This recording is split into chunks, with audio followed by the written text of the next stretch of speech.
people who are at the center of the work that is done at Metro Health Hospital. 160 volunteers are trained, 100 at each one of the health fairs that we have 3 to 4 times a year. For many years, Metro Health has had a active program in health disparities. It is part of the mission of Metro Health. The mission of Metro Health is to provide high-quality care to those in need, regardless of their ability to pay. Regardless of their ability to pay.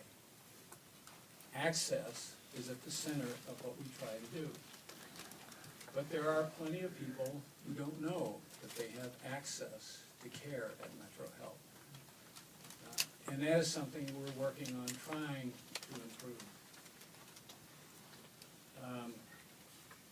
The breast program was developed at Metro Health in 2005. Now this is healthcare, so there are acronyms. You have to have acronyms if you're in healthcare. BREST stands for Bringing Education, Advocacy, and Support Together. And shortly after that, the Amicus Unitas organization was formed. And over the time since 2005, they have screened more than 4,500 women and men. Yes, men get breast cancer too. And they have, but more importantly, they've educated over 24,000 people. Education is at the center of the ability to be able to stop this disease dead in its tracks. I'm old enough, probably the oldest person in this room, to remember when polio was a scourge. As a child living in Michigan, I can remember in the summer I couldn't go to a swimming pool because you might get polio. I had a classmate who I went to see after he developed polio. And the living room of his relatively modest house was converted into a place where he expected to live the rest of his life in an iron lung. We don't have polio anymore. Why? Because we got serious about doing something about it. You all are serious about breast cancer. At Metro Health, we are serious about breast cancer.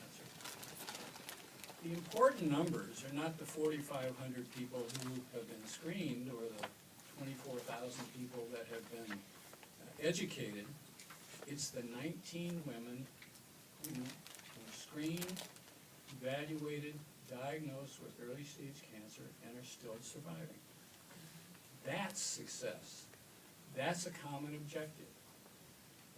We do this with, it is part of the mission of Metro Health. If we didn't have the support of Komen and many other organizations, PNC, KeyBank now, and others, we would do it anyway. Last year we provided $127 million at our cost of uncompensated care. That's direct patient care to people who don't have any other way to get care.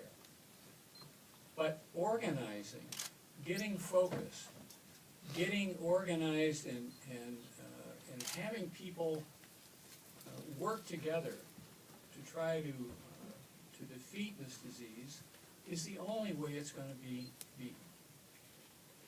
It is really important. I'm here, as I said, I'm a care supporter.